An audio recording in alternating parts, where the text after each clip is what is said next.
नमस्कार दोस्तों, स्वागत है आप सभी का हमारे YouTube चैनल आर के योजना पर। एक और नया ताज़ा अपडेट, लेटेस्ट न्यूज़ आप सभी पेंशन लाभार्थियों के लिए लेकर हाजिर हो चुके हैं। उत्तर प्रदेश सरकार की तरफ से पेंशन धारकों को एक बहुत बड़ी खुशखबरी दी गई है। उत्तर प्रदेश राज्य के पेंशन धारक काफ़ी लंबे समय से अपनी पेंशन का इंतज़ार कर रहे थे। सरकार की तरफ से अब इंतज़ार को समाप्त कर दिया गया है और जो पेंशन राशि है वह लाभार्थियों के बैंक खाते में ट्रांसफ़र 3-3 हज़ार रुपये की कर दी गई है, जिसका यहाँ पर हम आपको एक प्रूफ भी दिखाने वाले हैं। यदि आप भी उत्तर प्रदेश राज्य के निवासी हैं, सरकार से पेंशन का लाभ ले रहे हैं, आपकी भी पेंशन बनी हुई है, आज की यह खबर, यह जानकारी आपके लिए ही है। वीडियो की शुरुआत करने से पहले हमारा आपसे निवेदन है, यदि आप हमारे चैनल पर पहली बार आए हैं तो चैनल को सब्सक्राइब ज़रूर कर लीजिएगा। साथ ही बेल आइकन के बटन को प्रेस करना ना भूलें, ताकि जो हमारी वीडियो का नोटिफिकेशन है वह सबसे पहले आपको प्राप्त हो और आप सबसे पहले ही उसका लाभ उठा सके। चलिए वीडियो की शुरुआत कर लेते हैं और किस तारीख में ये पेंशन पेमेंट किया गया है वह भी हम आपको प्रूफ के साथ जानकारी दे देते हैं। देखिए दोस्तों, यह आपको एक दिव्यांग व्यक्ति का पेंशन पेमेंट स्टेटस दिखाया जा रहा है। अब जो पर्सनल इन्फॉर्मेशन है वे हमने पहले ही हाइड की गई है। यहाँ पर हम आपको प्रूफ के साथ जानकारी दे रहे हैं। देखिए यहाँ पर दिव्यांग लिखा हुआ है। अब जैसे डीएल यानी कि दिल्ली को बोला जाता है डीएल, हरियाणा को बोला जाता है एचआर, इसी प्रकार से उत्तर प्रदेश को शॉर्ट फॉर्म में बोला जाता है यूपी। तो यहाँ पर देखिए आप यूपी लिखा देख सकते हैं। अब इस समय जो आप स्टेटस देख रही हैं एक दिव्यांग व्यक्ति का है। पहले जो दिव्यांग या कुष्ठ अवस्था पेंशन धारक थे, उत्तर प्रदेश सरकार की तरफ से इन पेंशन धारकों को अकाउंट बेस्ड पेमेंट किया जाता था, लेकिन इस बार जो पेंशन राशि ट्रांसफ़र की गई है वह आधार बेस्ड की गई है, ना कि अकाउंट बेस्ड।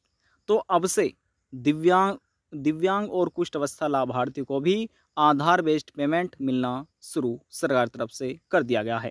यहाँ पर देखिए आधार लिखा हुआ है, ठीक है। तो सरकार जब आधार बेस्ड पेमेंट करती है तो इसमें आईएफएससी कोड की आवश्यकता नहीं है, अकाउंट नंबर की आवश्यकता नहीं है, लेकिन डिटेल पूरी देनी पड़ती है। तो देखिए 3,000 रुपये यहाँ पर आप अमाउंट ये लिखा देख रहे हैं। रिक्वेस्ट की गई थी 3 अक्टूबर 2024 को, वैलिड हो गया था ये कंप्लीट 3 अक्टूबर 2024 को ही। फंड स्टेटस तो देखिए यहाँ पर लिखा है अप्रूव्ड बाय एजेंसी, किस तारीख में हुआ है 4 अक्टूबर 2024 को। ट्रेजरी स्टेटस देख रहे हैं लिखा हुआ है ना, यानी कि जो राजकोष अधिकारी हैं उनके द्वारा किस तारीख में सिग्नेचर किए गए हैं, साइन किए गए हैं। तो यहाँ पर देखिए 4 अक्टूबर 2024 को ये साइन हुए हैं। अब यहाँ पर जो फाइल स्टेटस है बैंक रिसीव 8 अक्टूबर 2024 को ये बैंक रिसीव यहाँ पर तारीख अपडेट की गई है। अब जो क्रेडिट स्टेटस है बैंक खाते में पेमेंट सक्सेस होने का किस तारीख में सक्सेस हुआ है, तो चलिए वह यहाँ पर हम तारीख भी दिखा देते हैं। अब देखिए जिनको आधार बेस्ड पेमेंट किया जाता है 1, 2, 3, 4, 5 और 6 स्टेप्स में पेंशन राशि बैंक खाते में ट्रांसफ़र कर दी जाती है। बैकग्राउंड वॉइस के लिए हम आपसे माफ़ी चाहेंगे। तो दोस्तों देखिए यहाँ पर हम आपको तारीख भी दिखा देते हैं। अब देखिए यहाँ पर जो क्रेडिट स्टेटस है पेमेंट सक्सेस यहाँ पर लिखा हुआ है। जो PFMS ट्रांजैक्शन ID नंबर है वह हमने हाइड किया हुआ है। UTR नंबर भी हमने हाइड किया गया है। बैंक ट्रांजैक्शन डेट आप देख सकते हैं, ये तारीख है 9/10/2024, यानी कि 9 अक्टूबर 2024 की ये ट्रांजैक्शन आप तारीख दे सकते हैं। अब जो बैंक खाते में 3,000 रुपये क्रेडिट होने की तारीख है 10/9/2024, यानी कि इन लाभार्थी के बैंक खाते में 9 अक्टूबर 2024 को सरकार की तरफ से 3,000 रुपये पेंशन राशि क्रेडिट कर दी गई है। आपको ये 3,000 रुपये मिले या फिर नहीं मिले, आप हमें नीचे कमेंट करके ज़रूर बताइएगा। अब यहाँ पर हम आपकी जानकारी के लिए बता दें कि वर्ष 2024 के अंतर्गत अभी तक सरकार की तरफ से ये दूसरी तिमाही किस्त का पैसा लाभार्थियों के बैंक खाते में ट्रांसफ़र किया गया है। यानी कि वर्ष 2024 की अप्रैल मई जून महीने की पहली किस्त तो 3,000 रुपये की ट्रांसफ़र कर दी गई थी, जिसमें दिव्यांग, विधवा, तलाकशुदा विधवा महिलाएं और इसमें जो ओल्ड एज यानी कि बुजुर्ग व्यक्ति थे, इनको पहले ही अप्रैल मई जून की जो पेंशन राशि 3-3 हज़ार रुपये ये मिल चुकी थी। लेकिन जुलाई अगस्त सितंबर महीने जो पेंशन राशि है विधवा महिला, तलाकशुदा महिला और जो ओल्ड एज यानी 60 साल पेंशन का लाभ ले रहे थे, इनको पहले ही आधार बेस्ड पेमेंट कर दिया गया था। लेकिन जो दिव्यांग और कुष्ठ अवस्था पेंशन धारक थे, इनको पहले पेंशन नहीं मिल पाई। क्यों नहीं मिल पाई? क्योंकि सरकार ने इस बार निर्णय लिया था कि इनको भी आधार बेस्ड पेमेंट किया जाए।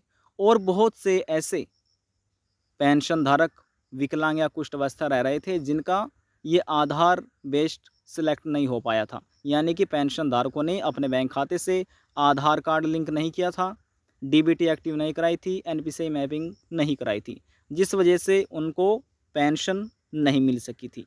तो इस वजह से सरकार ने पेंशन देरी से ट्रांसफ़र किया ताकि पेंशन धारक अपना ये कार्य पूरा करा सके। अब ऐसी स्थिति में जिन पेंशन धारकों का एनपीसीआई रह चुका है, डीबीटी इनेबल नहीं है, ये एक्टिव नहीं है, तो उनको पेंशन बैंक खाते में ट्रांसफ़र नहीं की जाएगी। जिनका ये तीनों कार्य पूरे हो चुके हैं, उनके बैंक खाते पेंशन को ट्रांसफ़र कर दिया गया है। यानी कि आप कह सकते हैं जुलाई, अगस्त, सितंबर महीने की तीन हज़ार रुपये जो पेंशन राशि है, ये दिव्यांगों को मिल चुकी है, कुष्ठ अवस्था लाभार्थियों को भी, विधवा महिलाओं को भी, तलाकशुदा महिलाओं को भी, और जो बुजुर्ग व्यक्ति हैं इनको भी ये पेंशन राशि मिल चुकी है उत्तर प्रदेश राज्य में। उत्तर प्रदेश के मुख्यमंत्री योगी आदित्यनाथ की सरकार की तरफ से 3-3 हज़ार रुपये की तिमाही पेंशन राशि दी जा रही है। अभी तक जुलाई, अगस्त, सितंबर महीने की पेंशन का पेमेंट किया जा चुका है। देखिए दोस्तों, यदि आप भी अपना PFMS ऑफिशियल वेबसाइट के माध्यम से पेंशन पेमेंट स्टेटस चेक करना चाहते हैं कि आपको 3,000 रुपये पेंशन राशि मिली या फिर नहीं मिली, कैसे चेक किया जाता है, तो चलिए वह तरीका भी यहाँ पर हम आपको बता देते हैं।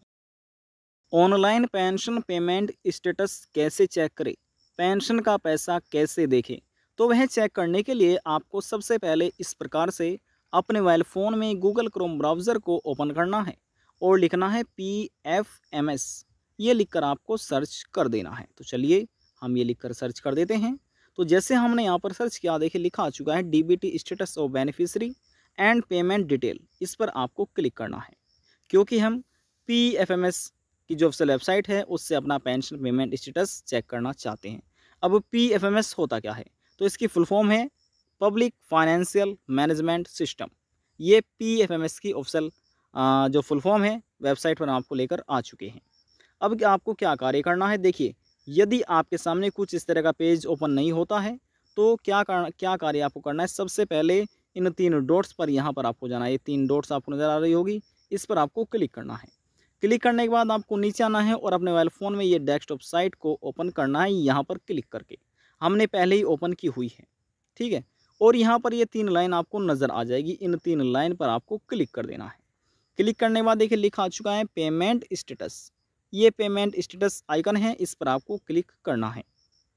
क्लिक करने के बाद ये सभी ऑप्शन आपके सामने ओपन हो जाएंगे। आपको लिखा मिलेगा DBT स्टेटस ट्रैकर, इस पर आप क्लिक कर दीजिएगा। अब जैसे हमने इस पर क्लिक किया, प्रोसेस चल गई, अगला पेज ओपन हो चुका है। अब नीचे आना है। अब देखिए यहाँ पर लिखा है कैटेगरी। अब यहाँ पर आपको क्लिक करना है और अपनी कैटेगरी का चुनाव करना है। जितने भी उत्तर प्रदेश राज्य के अधीन आने वाले दिव्यांग, कुष्ठ अवस्था, पेंशन धारक या विकलांग या विधवा महिला या तलाकशुदा या बुजुर्ग और ओल्ड एज या 60 साल जो भी पेंशन आप लाभ ले रहे हैं, तो उन सभी को जो कैटेगरी का चुनाव करना है वह चेक करना है, चुनाव करना है एनी अदर एक्शनल सिस्टम का, तभी आप अपना पेंशन पेमेंट स्टेटस चेक कर पाएंगे। तो यहाँ पर क्लिक करके हम इसका चुनाव कर लेते हैं। अब देखिए DBT स्टेटस हम देख रहे हैं पेमेंट का, ठीक है। अब यहाँ पर जो आपका पेंशन का रजिस्ट्रेशन नंबर है या रजिस्ट्रेशन संख्या है वह आपको यहाँ पर इस बॉक्स में दर्ज करनी है। और जो वर्ड वेरिफिकेशन कोड है, जैसे यहाँ पर आपको दिख रहा है, आपके फ़ोन पर जब आप चेक कीजिएगा तो आपको भी देखने को मिल जाएगा। तो इसी प्रकार से यहाँ पर आपको दर्ज करना है। तो चलिए कैसे दर्ज करना है हम आपको बताते हैं। देखिए जो यहाँ पर सबसे पहले देखिए ये छोटे में लिखा है ना, यानी कि स्मॉल में, तो हम इसको स्मॉल में लिखते हैं जैसे कि XN, और इसके बाद कैपिटल में K, कैपिटल में ही U है, और इसके बाद ये J और 5। तो जैसे इसमें कैपिटल में स्मॉल में आपको देख लेना है और ये दर्ज करना है। इसके बाद देखिए मान लीजिए यहाँ पर अपनी पेंशन का रजिस्ट्रेशन नंबर दर्ज किया और एक कैप्चा कोड यहाँ पर दर्ज किया। दर्ज करने के बाद आपको नीचे आना है और सर्च के आइकन पर क्लिक कर देना है। इस प्रकार से आप अपना पेंशन पेमेंट स्टेटस चेक कर पाएंगे कि किस महीने की पेंशन आपको मिल गई है और किस महीने की पेंडिंग है, और यदि पेंडिंग है तो किस वजह से पेंडिंग है, क्यों नहीं अब तक पेंशन राशि ट्रांसफ़र की गई। और यदि पेंडिंग है तो किस स्टेप्स में ये पेंशन राशि आपकी रुक रही है। सभी जानकारी यहाँ से ही अपनी पेंशन की आप प्राप्त कर सकते हैं। आज की जानकारी में बस इतना ही। यदि आपको हमारी दी हुई जानकारी पसंद आई तो वीडियो को ज़रूर लाइक कर दीजिएगा। आपके एक लाइक से हमें बहुत ज़्यादा मोटिवेशन मिलता है। लास्ट में हम निवेदन यही करेंगे, चैनल को सब्सक्राइब और साथ ही बेल आइकन के बटन को प्रेस करना ना भूलें। अब हम आपसे मिलते हैं नेक्स्ट वीडियो में एक और नई जानकारी के साथ। तब तक के लिए जय हिंद, जय भारत।